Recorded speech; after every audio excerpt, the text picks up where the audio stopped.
This is now my second take of the same video. I finished up the first one, all the A-roll, completely done. Got it on my editor onto the computer, Final Cut, and started listening to it. So guess what I heard the whole time? And my transmitter from my microphone was far too close to the monitor, and I wanted to blow my head off. Second take, second video in 2 weeks. Wow. I hope the world doesn't stop spinning now, because I'm usually good for 2 videos a year. Today we're talking depth of field, why it's important in food photography, and how you can use it to really elevate your game. What's up, fam? My name is Nick. I'm a professional food photographer and lifestyle filmmaker. Today we're talking depth of field. What is it exactly? Depth of field is an area in your image. Let me just draw you a little picture first. So your camera is positioned at a certain point and you have, let's say, a stack of ice cream, I don't know, 5 or 6 feet away. Your depth of field is going to be that location of your image where the ice cream is perfectly in focus. The foreground is blurry and the background is blurry, and then everything else is crisp in focus. There are some certain factors that determine how shallow or how deep that depth of field is going to be. We're going to talk about those right now. Factor number 1 is aperture. Aperture is probably the most common determining factor in deciding what your depth of field is going to be. Aperture is a hole in your lens created by aperture blades that open and close, letting in more light or letting in less light, depending on what you have your f-stop number set at. So let's take, for example, this 50 millimeter, let me just focus here, 50 millimeter f1.4. f1.4 is a very small number, but how it relates to the lens is the aperture blades on that get really large. They open up a massive amount and let in a ton of light. Super low f-stop number creates a very, very shallow depth of field. So a large f-stop number like f11, f16, f22, those are all gonna create a very, very deep zone in which your subject is in focus. Landscape photographers are very well known for using larger f-stop numbers to make sure that everything in their foreground, all the way to the mid part of their photo and all the way to the background, everything is in focus, because you want that. Their viewers want to be captivated throughout their entire image, all the way through, from foreground all the way through to background. So oftentimes I'll use shallow depths of field or lower aperture numbers for when I'm shooting images that are straight on. So like sandwiches and ice cream cones and muffins or whatever I'm shooting at the moment. I really want to isolate that image. I want to make sure everything is super blurry in the foreground and super blurry in the background, so my audience's eye goes right to that center muffin or that center ice cream cone and just makes it look really, really delicious.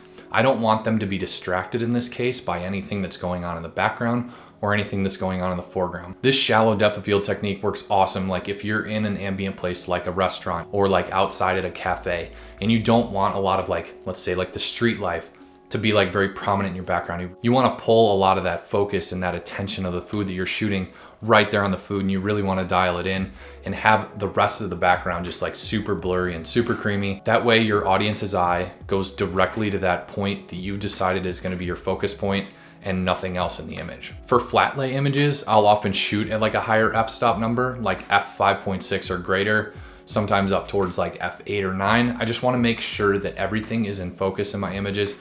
I want the whole scene to be perfect. I don't want there to be just the tops of whatever I'm shooting in focus. I want that focus all the way through.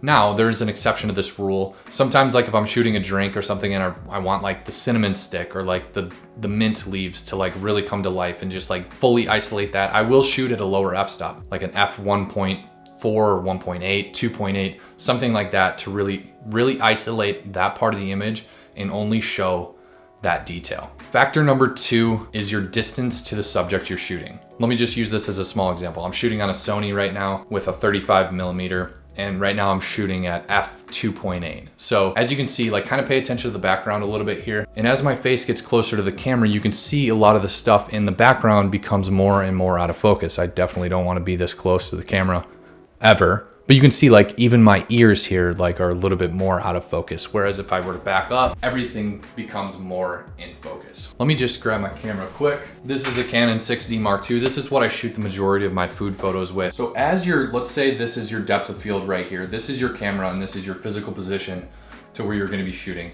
As you move closer to your subject, your depth of field becomes shallower and shallower and shallower. As you move further away, no matter what your aperture is, it's gonna grow and grow and grow and become deep. You'll have to play around with different distances to your subject and just get something that feels right to you, that the majority of your food is in focus and perfect, or if you're trying to isolate that certain part of the food and really want to make it come to life, get in nice and close to that. That kind of brings me into the third factor that we're talking about today, and that's focal length. For 99% of the images that I shoot on a 24 to 105 millimeters, so I get that nice and wide at 24 millimeters, and I can zoom all the way in to 105 millimeters. So the greater the focal length it is, automatically you're already gonna start with a shallower depth of field. If I turn it all the way back out to 24, my depth of field gets bigger and bigger. So my favorite lens to use for shooting food is the 90 millimeter macro. You can get really, really close to your images and have those macro capabilities, but the 90 millimeter focal length is almost perfect for food. It creates a very natural looking image, and it creates this beautiful compression.